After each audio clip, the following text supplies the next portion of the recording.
యేసుక్రీస్తు నామంలో చేరి వచ్చిన నా ప్రియ సంగమా, మీ అందరికీ నా హృదయపూర్వక ధన్యవాదాలు తెలియజేస్తున్నాను.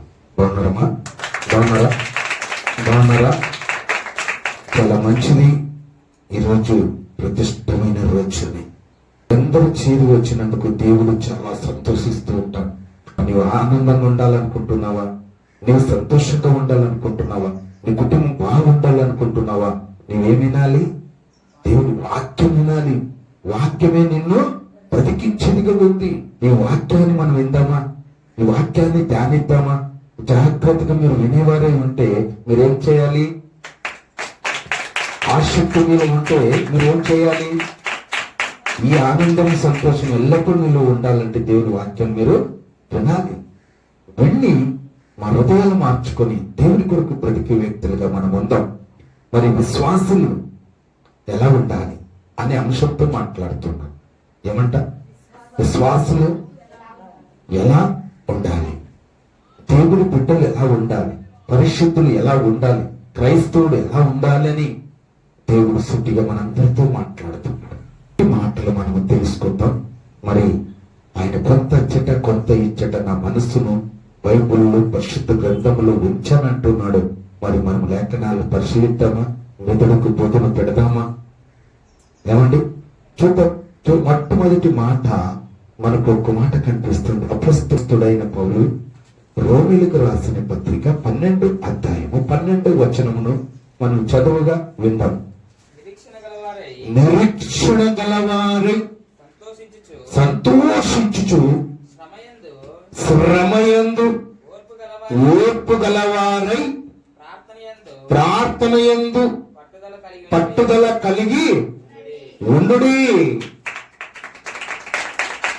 పట్టుదల కలిగి ఉండాలి. ఓ క్రైస్తవుడా, ఓ క్రైస్తవురాలా, ఓ నా ప్రియ సహోదరి సహోదరుడా, ఏమంటున్నాడు? నిరీక్షణ గలవారై ఉండాలి. నిరీక్షణ అంటే ఏంటి? ఎదురు చూడడం. దేవుడు రెండవ రాకడ ఎదురు చూడడం, క్రీస్తుని ఎదుర్కోవడం, విశ్వాసం కలిగిన ప్రార్థనలు, ఇంకా నిరీక్షణ కలిగి ఉన్నారు. శ్రమ వస్తుంది. నిరీక్షణలో ఉంటే ఏమొస్తుంది? సంతోషం. ఎదురు చూడడంలో ఏముంది? ఆనందం. ఒక వ్యక్తిని ఎదురు చూస్తూ ఉంటారు. అతిథిగా పిలిచావు, అతిథిగా నీ పిలిచావు, నీ ప్రోగ్రాంకి పిలిచావు. ఆ వ్యక్తి కోసం మనం ఏం చేస్తుంటాము? ఎదురు చూస్తూ ఉంటాము. ఆ ఎదురు చూసినప్పుడు ఆ వ్యక్తి వచ్చాడనుకో, ఎంత సంతోషం వేస్తుంది? ఎంత సంతోషం వేస్తుందమ్మా? పిలిచినప్పుడు వచ్చేసాడే అని సంతోషం. అందుకే దేవుడు చెప్తున్నాడు, నిరీక్షణ గలవారై సంతోషం ఉంది. నిరీక్షణలో ఏముందంట? సంతోషం ఉంది, ఆనందం ఉంది, సమాధానం ఉంది.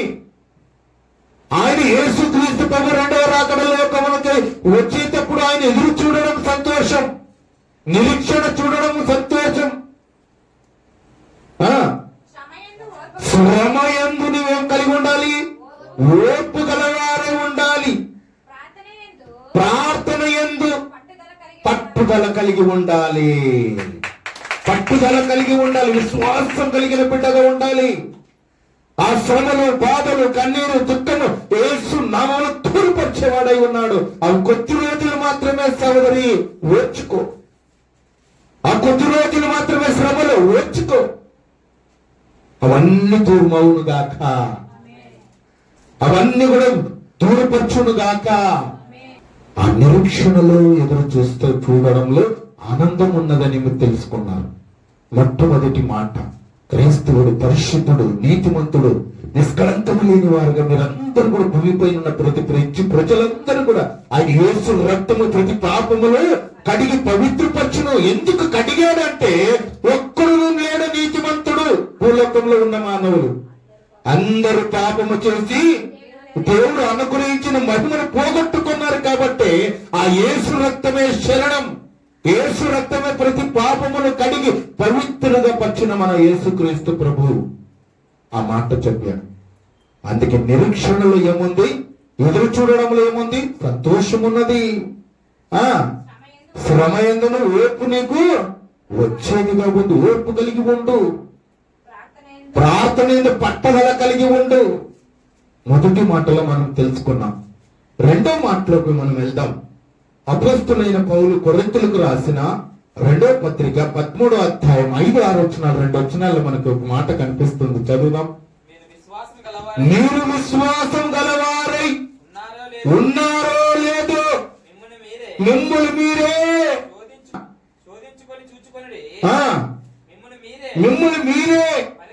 పరీక్షించండి. మిమ్మల్ని మీరే పరిశీలించుకోండి, పరిశోధన చేసుకోండి.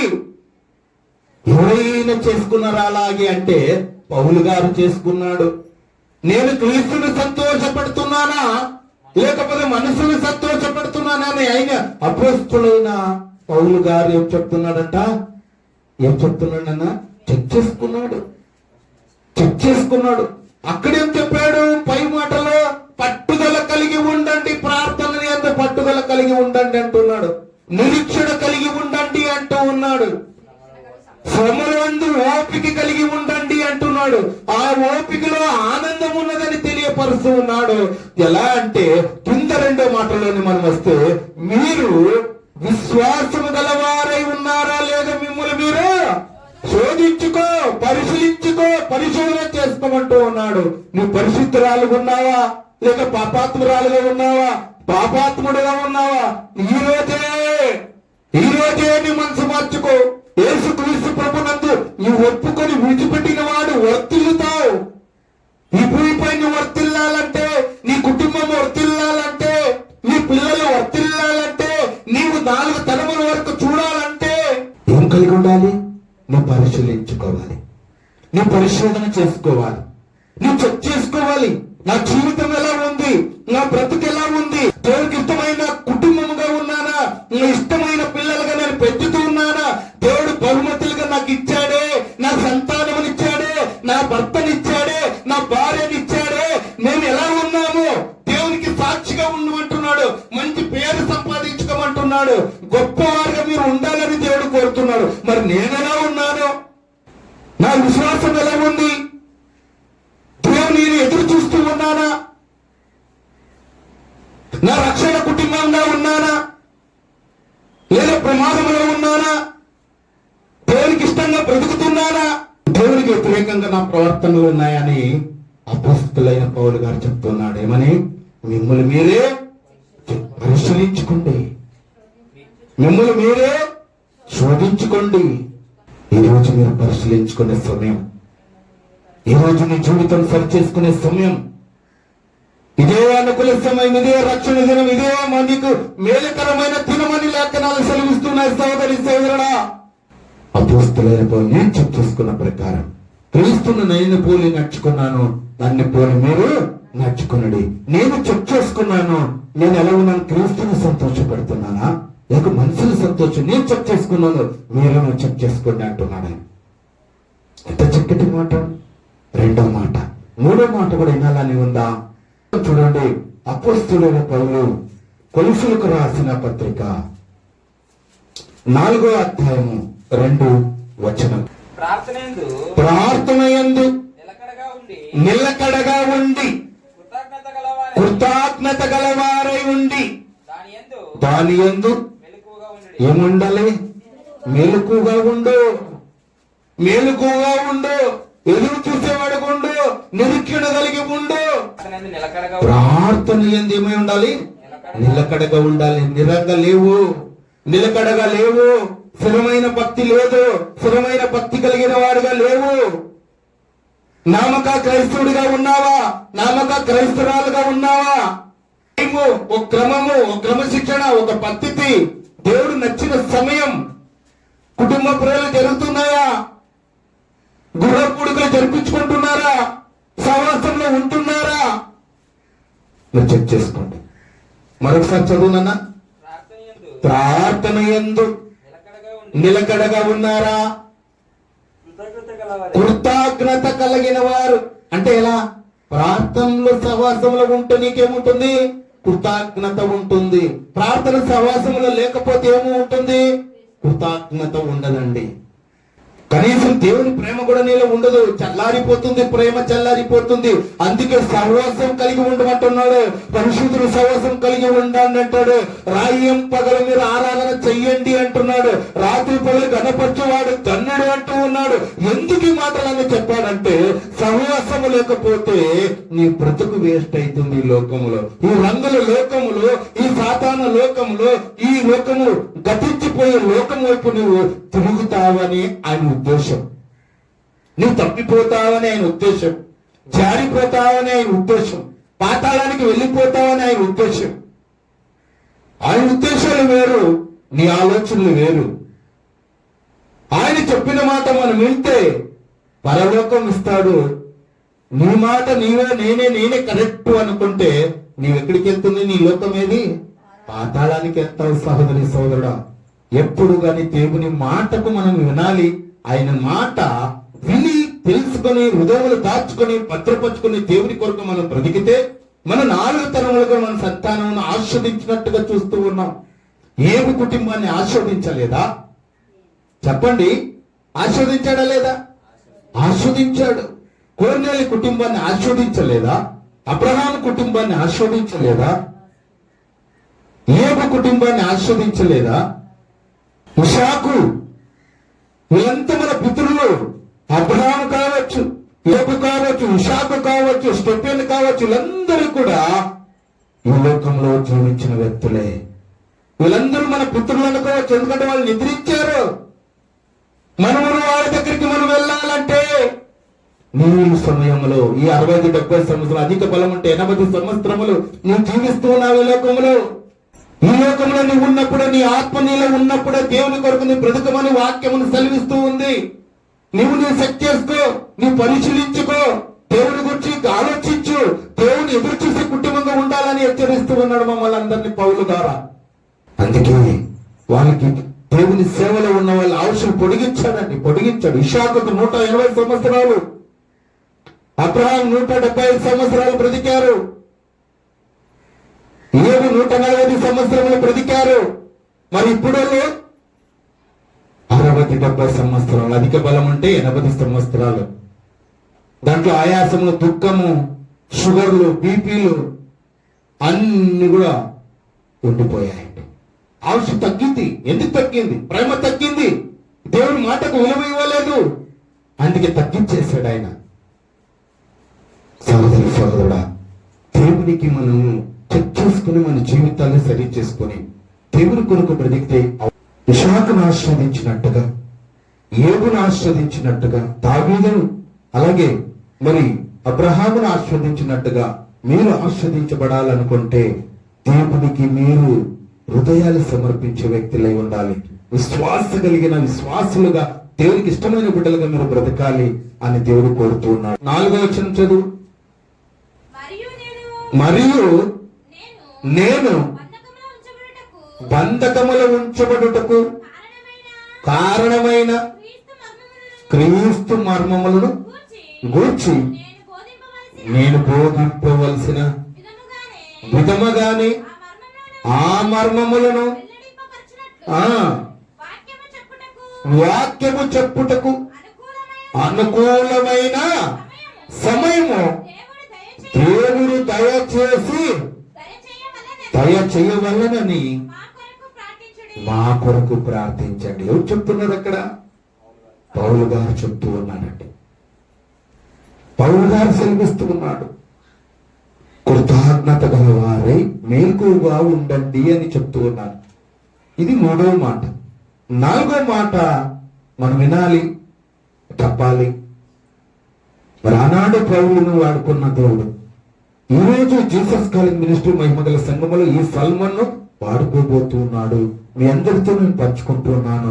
ఆయన ఆనాటికి క్రీస్తు శకంలో ఆయన చెప్పాడు, కానీ ఈ రోజు మమ్మల్ని కూడా దేవుడు వాడుకుంటూ ఉన్నాడు. మీ అందరితో వాక్యాన్ని చెప్పడానికి అవకాశం నాకు ఇచ్చి ఉన్నాడు. మరలా 4వ మాట మీరు వినాలని ఇంకా వింటే ఏం చేయాలి?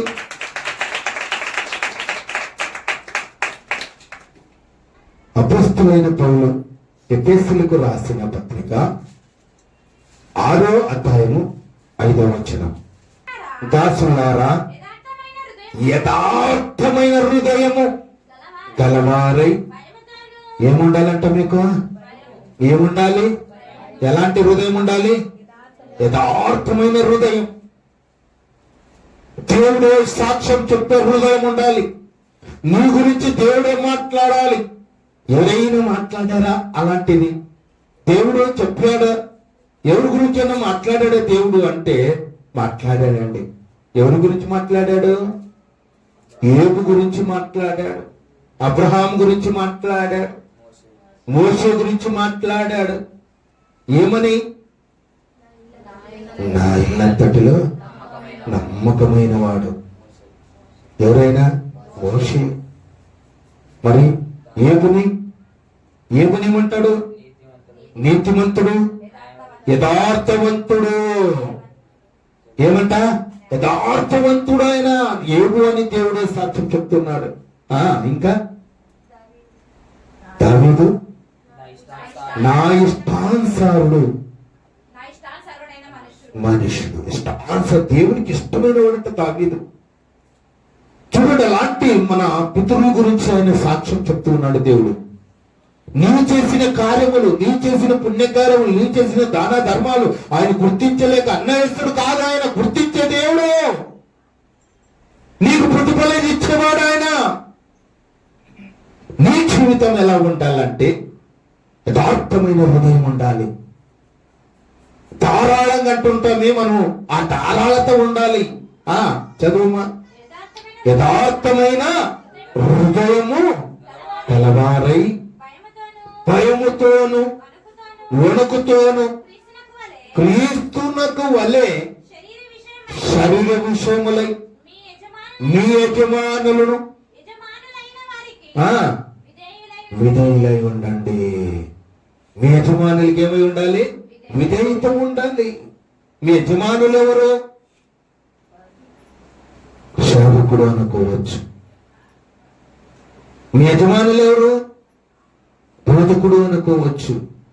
విధేయత కలిగి ఉండండి. దేవుడు సృష్టికర్తకు విధేయత కలిగి ఉండాలి, కృతజ్ఞత కలిగి ఉండాలి. అర్థమైంది? అర్థమైతే ఏం చేయాలి? నీ యజమాని విధేయులై ఉండాలి, కృతజ్ఞత కలిగి ఉండాలి అంటున్నాడు దేవుడు. అపోస్తలుడైన పౌలుతో మనం తెలుసుకుంటున్నాం. ఎన్ని మాటలు విన్నారు? 4వ మాట. 5వ మాట కూడా వినాలి. వినడానికి వేగిలు పడాలి, మాట్లాడడానికి అంతే. వినడానికి వేగిలు పడితే నీకు అర్థమవుతుంది. అర్థమైతే నీకు ఎక్కడికి వెళ్తాయి? వేళ్ళకి వెళ్తాయి. వేళ్ళకి వెళ్ళిన తర్వాత హృదయం శుద్ధి చేసుకుంటాం. శుద్ధి అయినప్పుడు ఎవరికి తెలుస్తుంది? దేవునికి తెలిసింది. యథార్థమైన హృదయం నా బిడ్డది, నా కుమారుంది. ఎందుకంటే నా వాక్యం మార్చేసింది. నా వాక్యం వాళ్ళు విన్నారు, విని హృదయాలు మార్చుకున్నారు. పాత జీవితాన్ని వెళ్ళగొట్టాను, నూతన హృదయం ఇచ్చాను, నూతన స్వభావం ఇచ్చాను, నూతన బలం ఇచ్చాను. పరిశుద్ధాత్మ దేవుడు బలంగా దిగి వచ్చినప్పుడు నూతన మనసునికి ఇచ్చేవాడే ఉన్నాను, నేను ఇచ్చానని ఆయన సంతోషించేవాడే ఉంటూ ఉన్నాడు. మరి 5వ మాట కూడా మనం తెలుసుకుందాం. అపోస్తలుడైన పౌలు కొరింథీయులకు రాసిన మొదటి పత్రిక 15వ అధ్యాయం 34వ వచనం. నీతి ప్రవర్తన గలవారై మేలుకొని పాపము చేయకుడి. దేవుని గూర్చిన జ్ఞానం కొందరికి లేదు. మీకు సిగ్గు కలుగుటకై ఇట్లా చెప్పుచున్నానంటున్నాడు పౌలు గారు. మీకు సిగ్గు రావాలి, మీకు బుద్ధి లేదు, మీ జ్ఞానం లేదు అన్నట్టుగా పౌలు గారు అక్కడ మాట్లాడుతున్నాడు. మరొకసారి చదువమ్మా. నీతి ప్రవర్తన. కింద వాక్యంలో ఏం చెప్పుకున్నాం? 4వ వాక్యంలో యథార్థమైన హృదయం గలవారు. మరి ఇక్కడికి వచ్చేసరికి ఏమొచ్చేసింది? యథార్థంగానే ఉన్నాం, సరి చేసుకున్నాం, జీవితం మార్చుకున్నాం. ఇక్కడ ఏమి ఇస్తున్నాడు దేవుడు? నీతి ప్రవర్తన. నీతిమంతురాలైపోయావు, నీతిమంతుడైపోయావు. నీతి ప్రవర్తన గల వారై మేలుకొని పాపము చేయకూడదు. మేలుకోవాలి, ఈ పాపము నుండి మేలుకోవాలి. ఈ అపరాధము నుండి మేలుకోవాలి, ఈ లోకము నుండి మేలుకోవాలి, ఆ తప్పును తెలుసుకోవాలి, ఆ తప్పును తెలుసుకొని సరిదిద్దుకోవాలి, సరిదిద్దుకొని ఒప్పుకొని విడిచిపెట్టాలి. అప్పుడు నీవు ఈ భూమిపై వర్ధిల్లుతావు.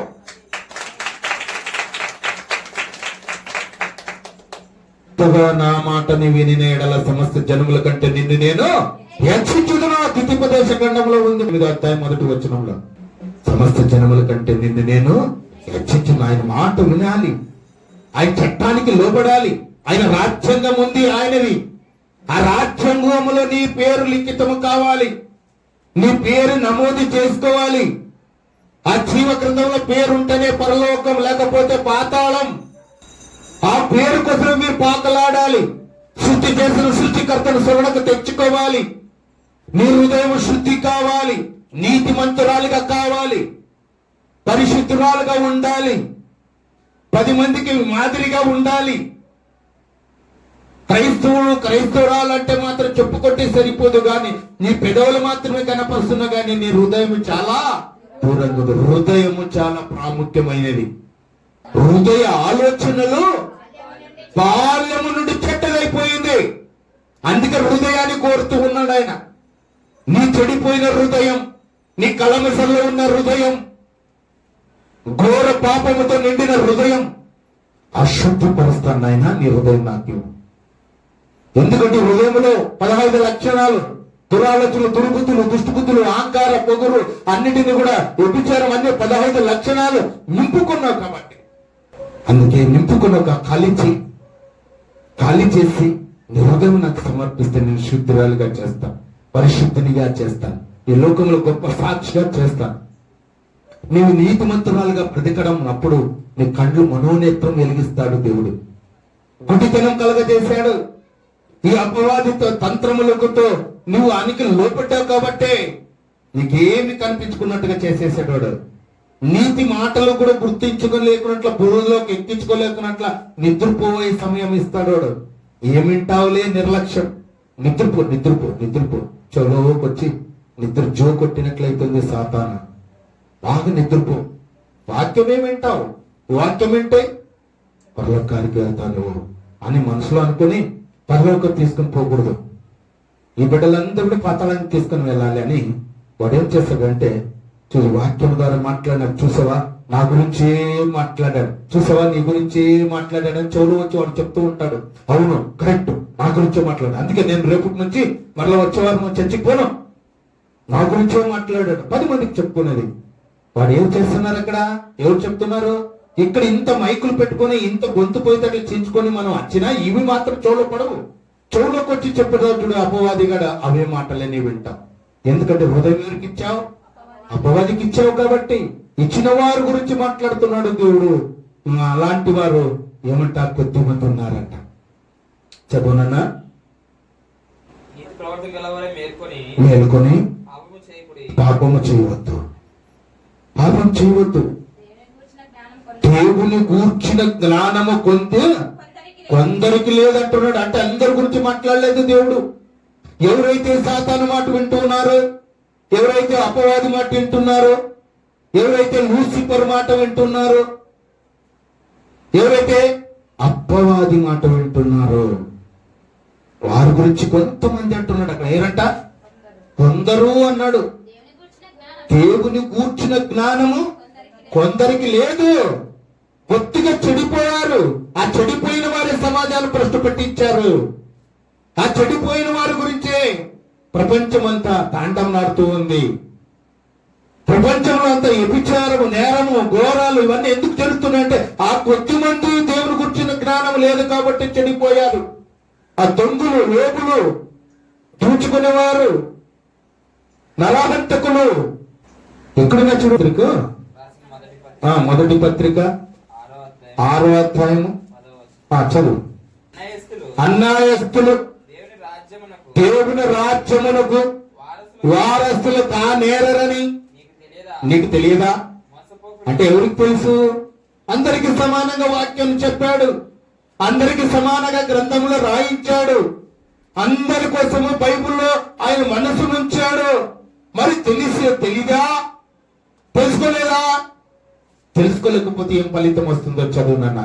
మోసపోకుడి, మోసపోకుడి, జారులైన జారులైనను, విగ్రహారాధకులైనను, ఏపిచారులైనను, ఆడంగతనము గలవారైనను, పురుష సంభోగులైనను, దొంగులైనను, లోకులైనను, తాగుబోతులైనను, దూషకులు అంటే చెడ్డ మాటలు మాట్లాడేవారు, దోచుకునేవారంటే దొంగలు, దేవుని రాజ్యమునకు వారసులు కానేరరు.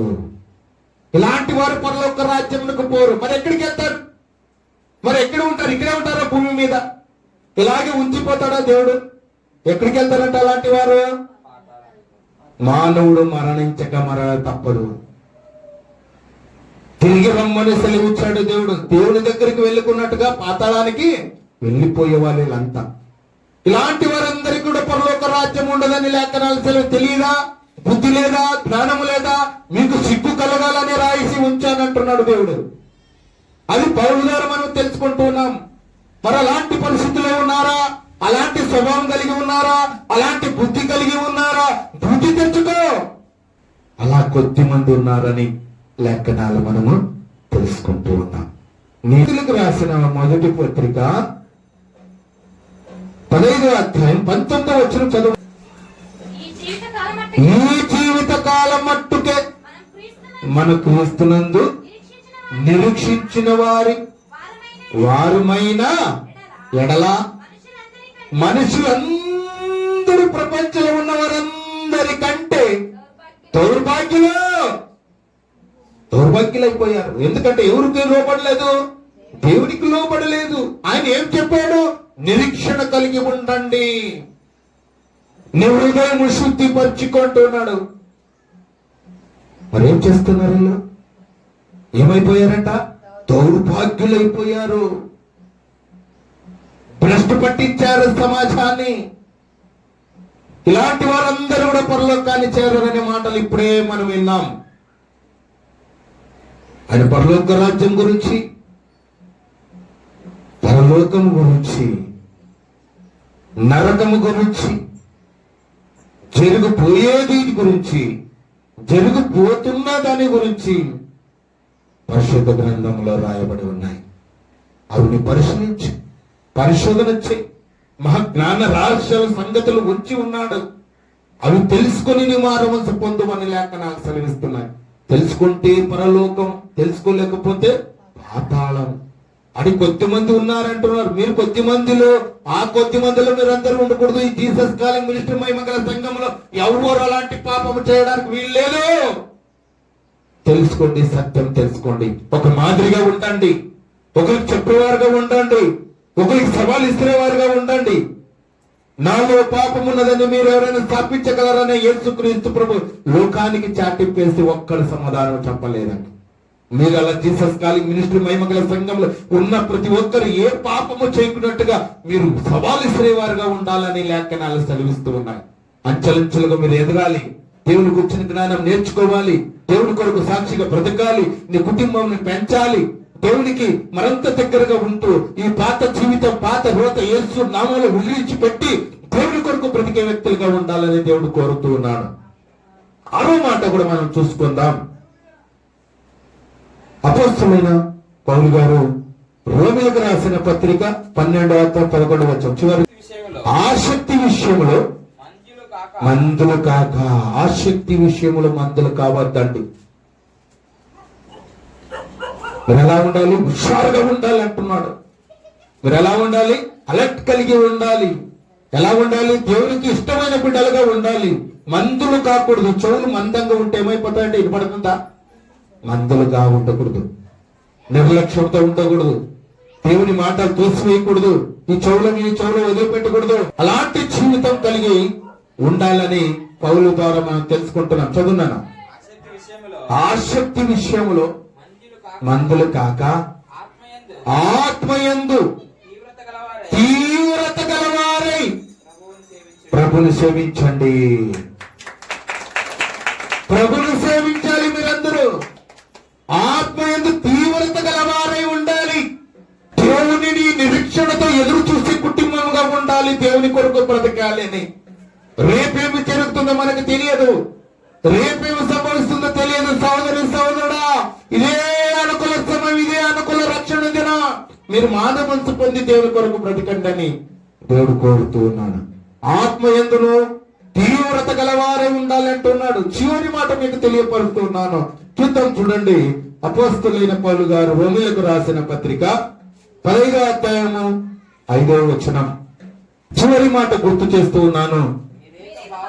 మీరందరూ ఏం చేయాలంట? ఒకే మనసు, భావం, ఒకే భావము, ఐక్యత, సహోదరుల ఐక్యత కలిగి ఉండట ఎంత మేలు, ఎంతో మనోహరం అంటున్నాడు దేవుడు.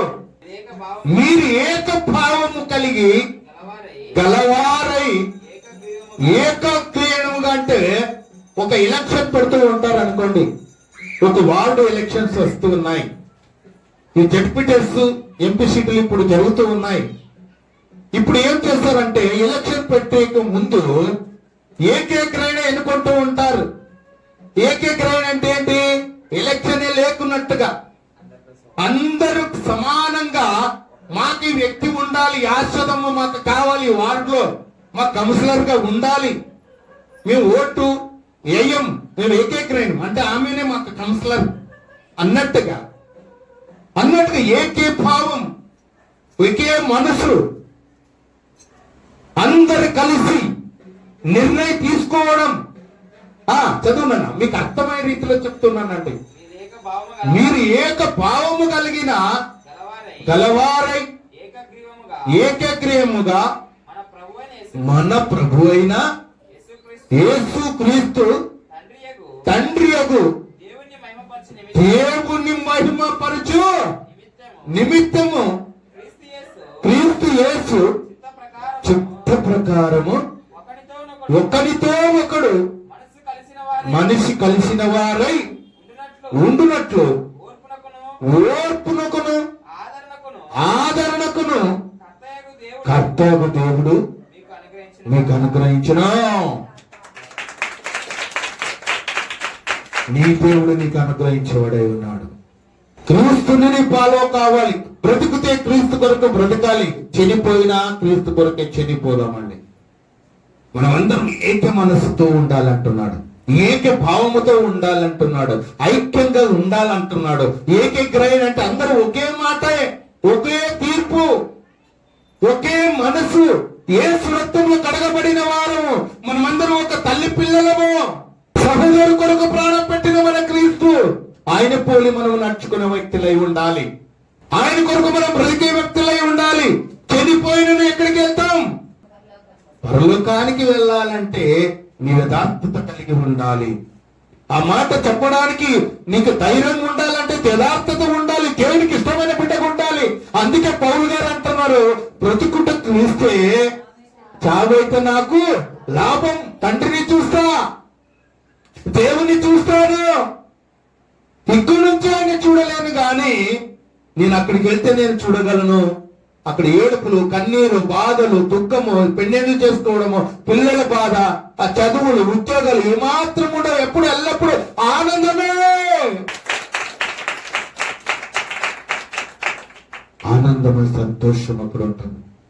అందుకే ఓర్పు కలిగి ఉండంటున్నాడు దేవుడు పరలోకం ఇవ్వడానికి, సహనం కలిగి ఉండమంటున్నాడు పరలోకం ఇవ్వడానికి, కష్టాలను ఓర్చుకోండి అంటున్నాడు పరలోకం ఇవ్వడానికి.